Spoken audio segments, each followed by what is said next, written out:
De retour, mesdames et messieurs, pour tout de suite entamer notre partie débat qui va concerner l'économie égyptienne et les projets de développement en Égypte. Et pour parler de cela, nous avons le plaisir d'avoir avec nous Dr Mohamed Farid, membre de la Fondation France-Égypte. Bonsoir.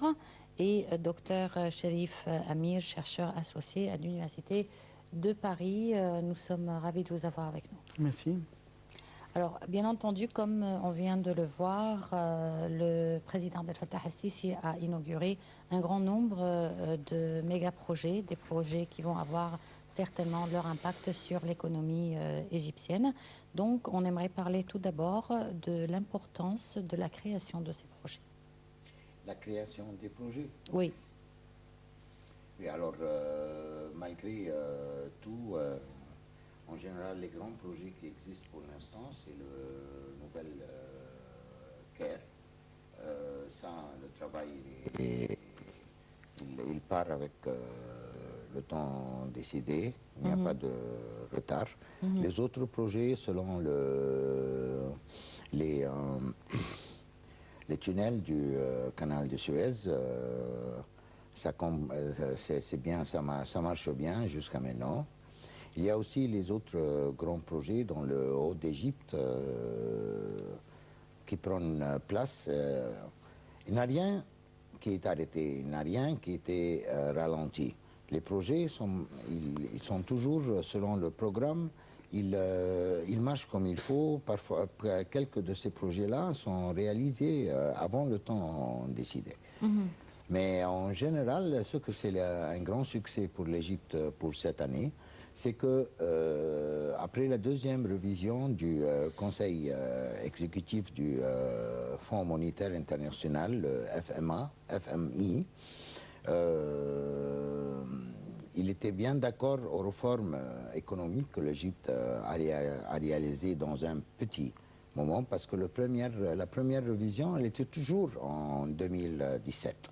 Alors, pendant la même année, maintenant, on attend de recevoir 2,03 milliards de dollars.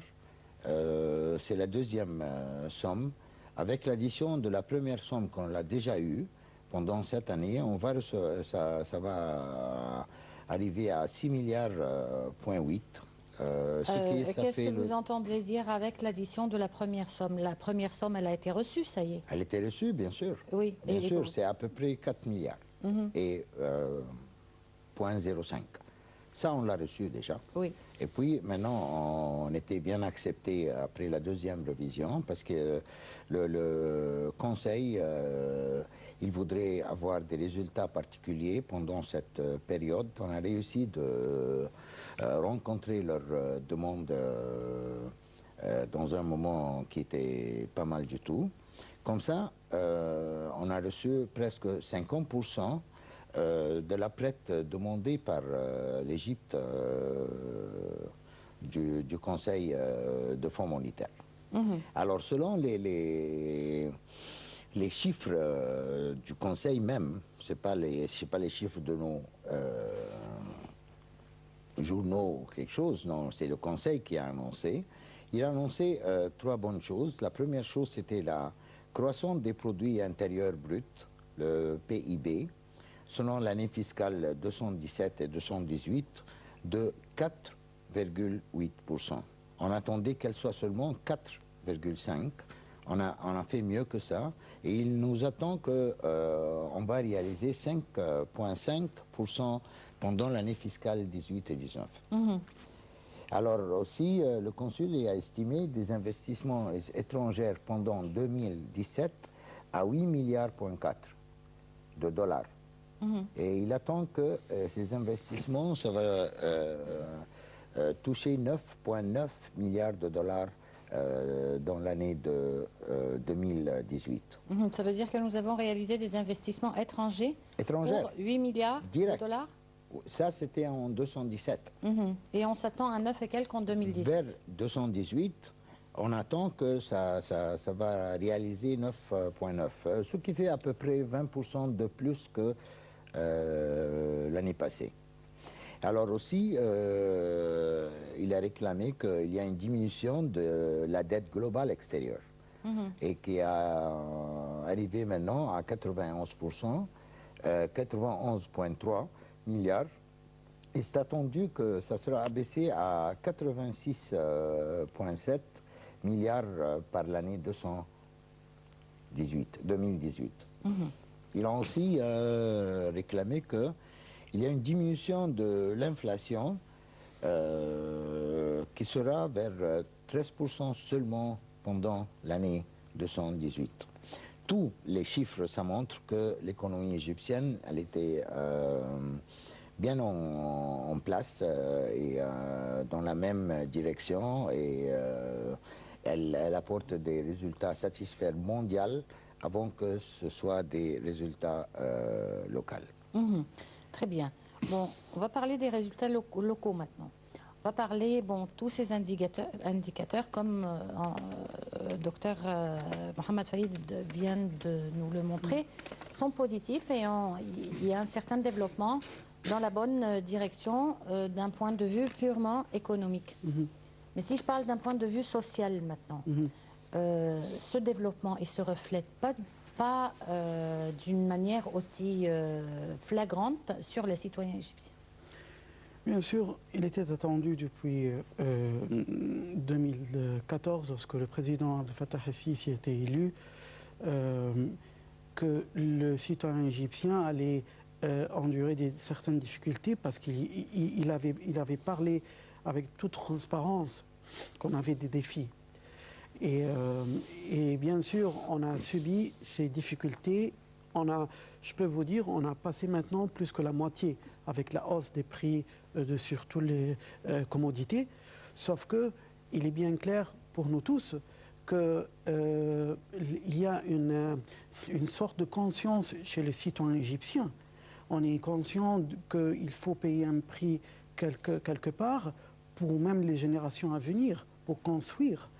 Et je crois que on va trouver, après les investissements qui vont venir, ces investissements n'allaient pas venir sans une infrastructure bien construite et solide. Et c'est ça ce qu'on a fait toutes ces années. C'est pour cela, socialement, dirons la vérité, il y avait beaucoup de gens qui avaient des points d'interrogation. Où est-ce qu'on va, mais comment ça va changer? Mais comme le président Sisi l'avait précisé, même la nuit du 6 janvier, Noël, il a dit aux Égyptiens, vous allez voir comment l'Égypte va se transformer. Et je sais que vous vous posez beaucoup de questions. Vous dites, mais comment? On ne le voit pas. Il pense à haute voix avec nous. Et c'est vrai. Alors je crois qu'il faut être prudent. Il ne faut pas être trop optimiste sur les résultats immédiats. Il n'y aura pas des résultats immédiats, sauf ce qu'il faut faire, c'est qu'il faut comprendre que lorsque le pays a subventionné beaucoup de commodités sur beaucoup d'années, notre économie a payé cher. Et là, notre économie commence à guérir un petit peu. Et cette guérison, bien sûr, nous, on est en train de payer ce prix, mais ça va venir que lorsque les investissements étrangers vont découvrir qu'il y a de l'eau, de l'électricité, des routes et des usines et des gens prêts à travailler, là, on pourra faire la comparaison avec d'autres régions, d'autres parties dans la région. Pourquoi pas ne pas devenir comme la Turquie, qui a commencé à travailler depuis des années, à avoir leur économie bien solide. Alors nous avons la main-d'œuvre, nous allons maintenant avoir l'infrastructure qui a été faite par notre force armée aussi et l'institution des architectes là-bas. Alors, bien sûr, on est en train de travailler ensemble et je répète, il n'y aura pas les résultats immédiats. Sauf que socialement, on va sentir que lorsque beaucoup de dossiers qui vont être terminés dans la région, que ce soit en Syrie, en Libye ou d'autres pays, nous, on sera encore la citadelle stable dans cette région. Bon, docteur Mohamed Farid, comme docteur Cherif vient de le dire, c'est dans la bonne direction, le citoyen doit supporter, parce qu'après ça va apporter ses fruits. Mais le citoyen, il se demande quand est-ce que ça va apporter ses fruits. Combien de temps il va encore supporter? Est-ce que ces fruits sont proches? Oui, alors on doit voir les signes et les indices de l'autre côté pour être capable de répondre à la question, parce que ce n'est pas des émotions, ce sont toujours des chiffres. Maintenant, on n'attend pas de payer la facture du gaz comme d'habitude, comme on en avait. On a besoin de 6 mois. Et dans ces 6 mois, ça va nous sauver 5,4 milliards de dollars. C'était toujours la facture de gaz qu'on payait pour importer le gaz. Ça ne sera pas. Et dès que du mois de... C'est-à-dire que nous importions du gaz? Dans le temps, bien sûr. Et nous, maintenant, on n'importe plus de gaz? Oui, bien sûr, mais parce que... Mais on exportait du gaz? Non, non, non, non. On exportait à la Jordanie et à Israël? Ah, ça c'est... Non, Israël, ça s'est arrêté il y a beaucoup d'années. Oui, mais je veux dire, l'Égypte exportait du gaz. Dans le temps, mais maintenant, la consommation locale, elle a pris tout. C'est-à-dire que maintenant, nous n'exportons plus? Maintenant, on importe. On importe d'où? Et la facture, on importe de l'Arabie Saoudite, on importe de beaucoup de pays. Et c'est la facture du gaz pour la consommation locale, ça vient à 5,4 milliards de dollars chaque année. Et puisque maintenant, comme le gaz de Zahr, il est dans le système, et maintenant il est parti pour tout le pays, on a besoin de ces 6 mois jusqu'à le mois de juin pour complètement satisfaire les demandes locales pour toute l'année. Et dès qu'au mois de qu'à juin, partir du mois de juin, on sera capable de faire le pas d'exportation. Ça dépend toujours du dernier visite que le président Fattah al-Sisi, qu'il a déjà fait à Chypre et en Grèce pour faire les tuyaux et puis pour commencer à passer le gaz par la Grèce puis en Italie. Alors comme ça, on sera un des joueurs. Un des joueurs, on ne sera pas un des grands joueurs encore, mais on sera un des joueurs qui font l'exportation du gaz pour le sud d'Europe, pour commencer. Alors ça, bien sûr, ça va aider l'économie en général. Il y a aussi des autres indices qui étaient bien intéressants, mais tout le monde ne parle pas. Notre tourisme, il a sauté de 212% dans 9 mois. Dans 9 mois seulement. 212%, c'est-à-dire comparer le 216 et 217. Ça a augmenté dans 9 mois 212%. On a maintenant des Européens qui représentent presque 75% des touristes, ce qui est bien parce que on a reçu 8 millions cette année, comparé avec 4,5 millions l'année passée. Les revenus du tourisme a touché 8 milliards en 217, comparé de 3,4 milliards en 216. Et encore, les efforts qui étaient faits avec le pape du Vatican. Le pape du Vatican, la semaine passée, il a accepté, il a donné le feu vert pour le pèlerinage catholique religieux en Égypte. Ça aussi, espérant ce qu'on appelle, suivant les pas du Jésus-Christ. Alors ça aussi, on pense qu'il va donner une bonne chance pour le tourisme d'un moyen. La qualité de ces touristes, elle est une qualité des gens âgés qui sont pas mal, qui veulent dépenser, qui sont des croyants, tout ça. Et l'Égypte, elle est très riche dans tout ce qu'elle peut offrir.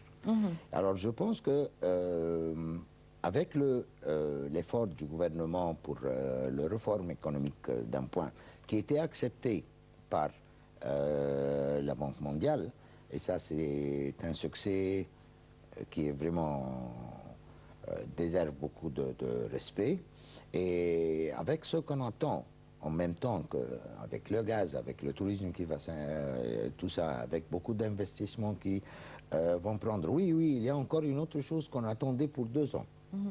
C'est le vice-directeur du Banque nationale égyptien, le Banque al-Ahli, la branche de la Chine. Il a annoncé que du 1er janvier, il a admis le yuan comme une monnaie pour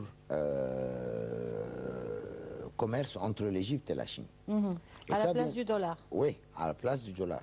Ça donne beaucoup d'intérêt pour les deux pays. Pour la Chine, bien sûr, parce que la Chine, elle nous aide pour le nouveau Caire, d'un point. Il y a plein d'investissements attendus dans l'est du canal de Suez. Et maintenant, le yuan, il était accepté globalement. Et en même temps, ça va nous aider parce que 90% de notre import, il est fait avec la Chine. Alors, si on va établir le yuan, ça veut dire, dans ce cas-là, il y aura moins de besoin pour le dollar. Et comme ça, la valeur du dollar, ça va baisser, ce qui veut dire que la valeur du livre égyptien, ça définitivement va augmenter et la situation, ça sera beaucoup satisfaite. Et malgré tous les efforts, il n'y a aucun projet dans le gouvernement qui était retardé ou ralenti ou arrêté. Tous les grands projets, ça marche toujours selon le programme et selon leur calendrier. Il y a beaucoup qui sont réalisés avant le programme en même temps, malgré le terrorisme qui n'arrête pas dans tous les points. Bon, docteur Cherif, en dépit de tous ces progrès, jusqu'à aujourd'hui, on n'a pas encore vu baisser la valeur de la livre égyptienne face au dollar. C'est normal parce qu'on a encore dans le processus de reconstruire l'économie, on est en train d'emprunter, on est en train de...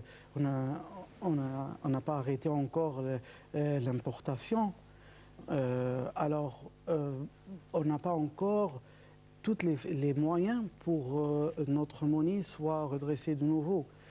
Et n'oublions pas aussi que le tourisme reprend. Bien sûr, ce sont des bons indices, mais il reste encore que la monnaie étrangère soit la bienvenue dans nos caisses. Ça a été vidé pour... N'oublions pas que depuis 2011, le pays est en train de s'offrir sur tous les niveaux. Et c'est pour cela, je crois qu'aussi il y a le terrorisme qui vise à donner une image assez mauvaise de l'Égypte pour l'extérieur. Comme ça, ils mettent les investisseurs, les touristes, les deux moyens ou les deux éléments qui vont aider l'économie égyptienne à se redresser et que notre monnaie commence à revivre et commence à être vraiment une monnaie stable. C'est bien sûr ces deux éléments. Et le terrorisme est un moyen maintenant de les déstabiliser. Alors, je trouve que aussi, il y a un très bon travail qui est fait dans la Banque centrale en Égypte. Ce travail-là, il est supervisé par le président lui-même, parce que la monnaie, c'est une question de sécurité nationale. Et je crois que le président SSI avait donné dès le premier jour les instructions de prendre toutes les mesures rapides, même si ça va être dur pour nous, mais que ce soit rapide, parce que le temps qui passe, ce n'est pas dans notre intérêt. Si on va laisser les choses comme elles sont, parce qu'on ne veut pas faire sentir aux citoyens que c'est dur, non, on est en train de nous tromper nous-mêmes. Il faut donner l'impression aux gens qu'il y a une dette et qu'on paie cette dette, mais c'est pour une raison. Et la monnaie égyptienne, comme je viens de vous dire, il faut ces deux éléments qui reviennent sur notre territoire. Le tourisme et qui reviennent en force, pas n'importe quel taux. Il faut que ça revienne en force. Le tourisme d'une part, les investisseurs d'une part. Et je crois que c'est très intelligent ce qu'on a fait, c'est d'abord attirer les investisseurs sur nos ressources naturelles. Le gaz et aussi sur le pétrole. Et je crois aussi qu'on a commencé sur l'agriculture maintenant. Et on a vu récemment les constructions des bassins pour les poissons. Alors je trouve que tout ça, avant de commencer de compter sur les usines et les productions, on a donné l'indice à tout le monde, surtout des pays comme la Chine qui veulent vraiment avoir une expansion économique partout, qu'on est là, on a des ressources, vous pouvez commencer par ça et après ça, on sera capable de commencer à faire travailler nos mains d'œuvre. N'oublions pas une chose, c'est que les jeunes, ils ont eu une conscience assez importante depuis 2011 jusqu'à maintenant. Ils ont compris que la solution, ce n'est pas toujours de courir dans les rues et faire des éruptions, qu'il faut attendre et qu'il faut passer par un tunnel assez difficile, mais pour arriver à quelque chose. C'est la raison pour laquelle moi je trouve que le président El-Sisi, il a très bien fait de compter sur les jeunes. Il a fait ses réunions avec les jeunes, surtout parce qu'il a compris que ce sont eux qui ont eu maintenant la conscience que les résultats ne seront pas immédiats et qu'il faudra travailler ensemble, comme il le dit. Il dit souvent, l'Égypte va se redresser grâce à vous, les Égyptiens, et grâce aux jeunes surtout, les jeunes et les femmes aussi. Tous doivent travailler en même temps. Alors je trouve que le défi maintenant, il est bien clair pour tout le monde, pour tous les citoyens. Ils savent que c'est dur, sauf que je trouve que pour vous, les médias surtout, il faut accentuer les résultats de temps en temps pour que les gens commencent à sentir qu'il y a des signes positifs. Et c'est le rôle des médias privés et publics à dire aux gens que voilà, ça y est, on commence à démarrer. Comme on a de la peine avec le terrorisme, on a aussi un espoir avec l'industrie, avec nos ressources naturelles aussi. Et avec la productivité, donc où sommes-nous, docteur Mohamed Farid, avec la production? Je voudrais ajouter un petit point. La valeur du livre égyptien, à l'instant maintenant, elle est plus forte qu'on le trouve dans les banques. C'est une policy pour le gouvernement pour ne pas donner la chance pour le marché noir de revenir encore une fois. Il y a toujours un danger de la marché noire. Et la marché noire, maintenant, elle est presque tuée, mais elle n'est pas encore tuée. Alors, je pense, et ça c'est mon opinion personnelle, qu'une fois, ça sera sûr et certain que la marché noire n'a pas de chance de retourner au pays encore une fois, on va trouver une grande différence dans la valeur du livre égyptien qui va augmenter. Parce que, de mon avis, la valeur du livre égyptien, pour l'instant, elle est plus forte de ce qu'on montre. Mais on fait ça pour ramasser toutes les possibilités de la monnaie étrangère, de ne pas donner une chance pour le marché noir, de encore revenir et être un facteur de pas de stabilité dans l'économie. Mais si on va penser qu'il y aura, bien sûr, la production, ça c'est quelque chose de vital, mais en général, on avait des exports qui sont très intéressants avant le 2011.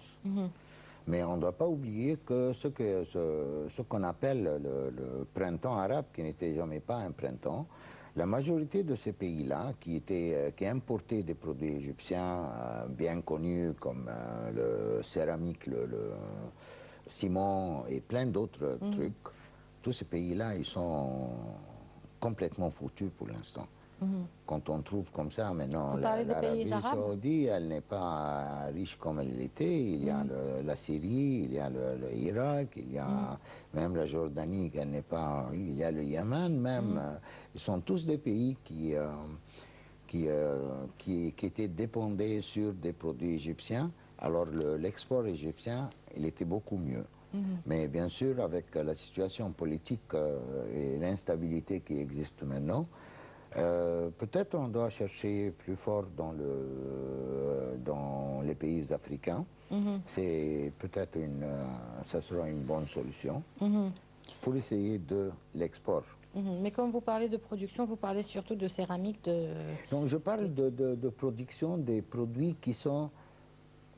C'est possible de l'exporter. Par exemple, cette année, on a réussi à faire quelque chose pour la première fois. On est devenu le pays numéro 1 dans l'exportation des dattes. C'était quelque chose souvent qui était gardé pour l'Irak, les autres pays. Le Maroc, l'Algérie. Et le Maroc, l'Algérie. Mais on a réussi, avec des projets bien étudiés, à Siwa et dans tous les oasis, de faire une très bonne production, de très bonne qualité et de très grande quantité. Et ils ont réussi de faire de très grandes exportations. Mais ça, seulement pour les dates, bien sûr, ça ne suffit pas. Bon, parlons de production, docteur Cherif. Le gouvernement encourage beaucoup maintenant les micros et les petits projets. Je pense que ça aussi, ça pourrait être une bonne source pour le développement de l'économie égyptienne. Maintenant, c'est la tendance partout, même en France. Le président Emmanuel Macron, durant sa campagne électorale en 2017, il a précisé qu'il veut aider les jeunes entrepreneurs. On revient maintenant aux questions des jeunes, encore une fois. Il a dit qu'il y a des jeunes qui ont des petits projets, et ce sont à travers ces petits projets qu'on l'appelle start-ups. Ce sont ces petits projets qui vont aider l'économie à aller plus loin qu'on pense. Il y a dans la région, même nous avons en Israël, c'est la même chose. C'est la technologie, ils travaillent avec les jeunes qui ont des pensées sur Microsoft et tout, ils développent cela. Alors nous, on a cette main-d'œuvre, plutôt la pensée ou l'imaginaire nécessaire pour commencer ces petits projets. C'est la raison pour laquelle je trouve aussi que les réunions que le président avait, les conférences avec les jeunes, et qui a réuni aussi les jeunes de l'Afrique et du Moyen-Orient, c'était important pour leur dire aussi, vous pouvez venir ici en Égypte. Pas nécessairement si un jeune Français il a un petit projet qu'il veut envisager, pourquoi pas, au lieu de le faire au Maroc ou le faire ailleurs, en Égypte, ici, c'est un milieu qui est un lien entre l'Asie, entre l'Afrique et entre l'Europe.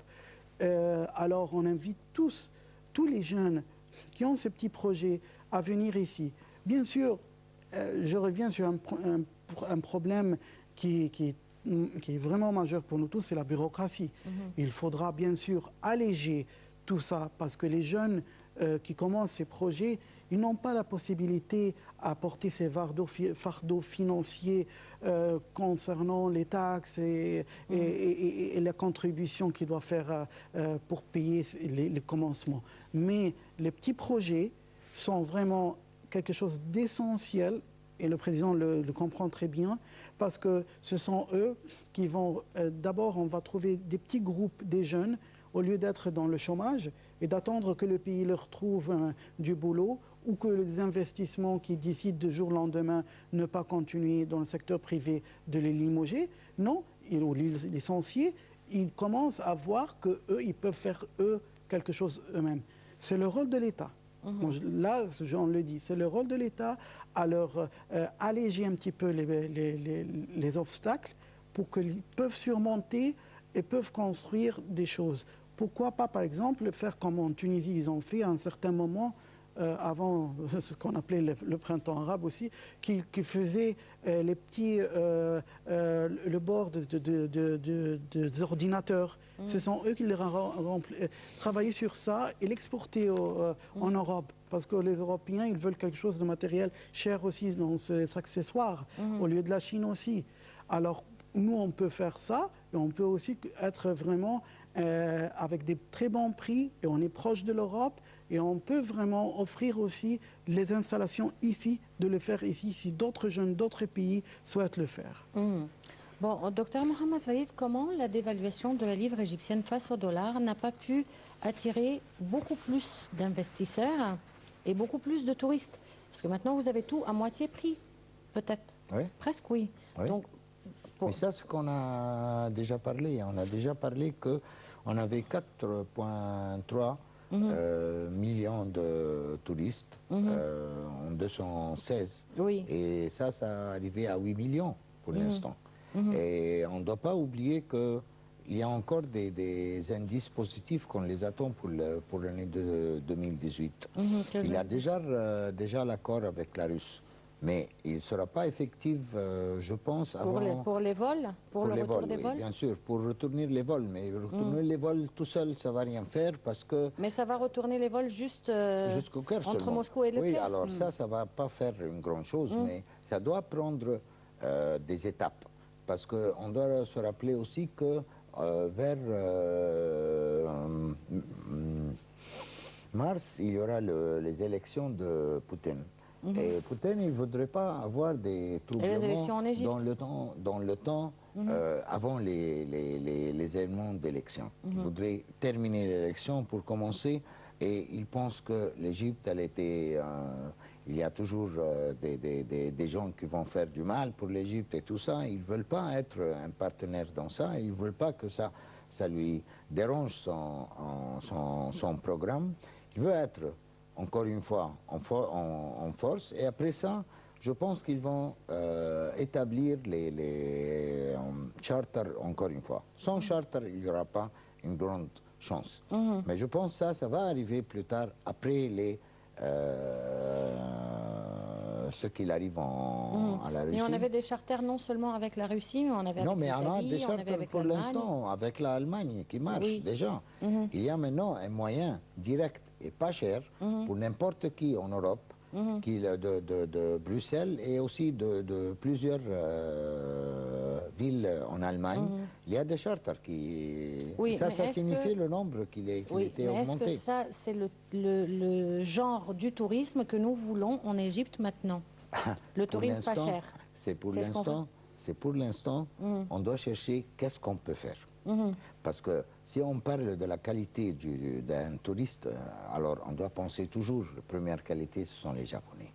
Mais on ne peut pas oublier, les Japonais ne vont pas oublier, les massacres que s'étaient pris place à Luxor pendant le temps de Moubarak. Oui. Alors ça, elle a besoin de temps, elle a besoin de beaucoup de choses. Mais les choses s'améliorent, malgré tous les problèmes. Et ça, c'est pas facile. Parce que le travail, je pense que le travail du gouvernement, il travaille dans toutes les directions possibles. Et dans des conditions qui sont très difficiles. Qui sont très difficiles même pour des pays géants. Nous ne sommes pas encore un pays géant, nous sommes un modèle d'un pays qui résiste malgré tout et qui décide de continuer malgré tout et réussit de continuer malgré tout. Ça, c'est pas facile. Docteur Cherif, vous êtes résident en France, n'est-ce pas? Entre le Caire et la France, oui. Est-ce que les Français sont au courant de la réalité des faits et de la situation en Égypte, ou bien ils ont parfois des informations erronées? Je vais vous parler directement. On a beaucoup de travail à faire parce que les médias ne sont pas très clairs dans ce qu'ils transmettent. Il y a beaucoup des gens dans les médias, surtout, parce que le français, vous devez comprendre, il est préoccupé par la situation interne. Il entend uniquement des titres sur ce qui se passe en Égypte. Oui. Alors, toujours, j'ai des amis français qui me contactent lorsqu'il y a un acte terroriste ici. Mais ils ne parlent pas souvent de... Oui, on a entendu qu'il y a maintenant des conférences ou non. Alors là, revient aussi à notre pays, à notre gouvernement, d'accentuer nos communications pour les Français. C'est-à-dire, pourquoi pas travailler, les Émiratis, ils ont fait la même chose, travailler avec les secteurs privés, avec des cabinets de communication qui commencent à parler de leur pays. Pour le Qatar, ils ont fait ça, tous les pays le font. Alors, de faire un contrat avec des bureaux de communication, de commencer. Nous, lorsque je me balade dans les rues à Paris, on est content uniquement d'avoir les photos de Toutankhamon et Luxor et c'est tout. Non, parce que les gens savent que ce n'est pas encore garanti leur sécurité. Il faut montrer d'autres choses. Mais en France non plus, hein, je vous dirais, avec les derniers attentats en France. Bien sûr, mais eux, économiquement, ils ont plusieurs facilités.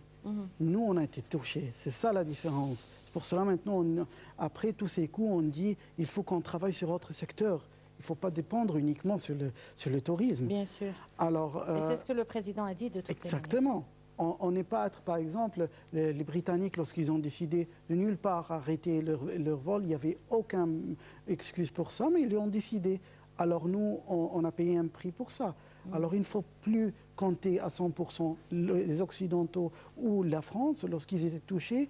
Bien sûr, leur économie du tourisme a été touchée, mais regardez combien ils ont gagné. Parce que ce n'est pas la source essentielle du tourisme, de l'économie en France. Ils l'ont encore récompensé avec les Rafales qu'ils nous ont vendus, ils l'ont récompensé pour le Qatar, pour autres investissements. Ils ont d'autres sources.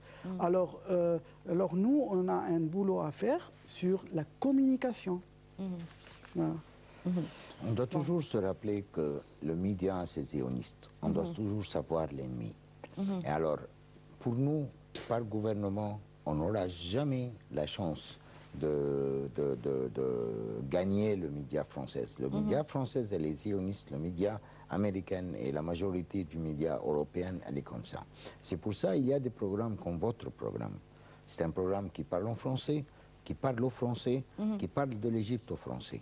Si vous avez plus de chances d'avoir d'existence dans le média français, ça sera quelque chose de très grand succès. Donc, parce que le AT, en tout cas, notre chaîne, elle est diffusée. Elle est diffusée en Amérique et partout en Europe. Donc, notre voix, quand même, elle arrive. Mais je pense que les bureaux de représentation égyptiennes à l'étranger ont aussi un grand rôle à faire. Et bien sûr, tout le monde. Oui. En tout cas, le temps consacré au programme est terminé. Donc, je vous remercie beaucoup d'avoir répondu à notre invitation. Je vous remercie aussi de nous avoir suivis. On se retrouve donc demain à la même heure avec une nouvelle édition de Direct et un nouveau corps.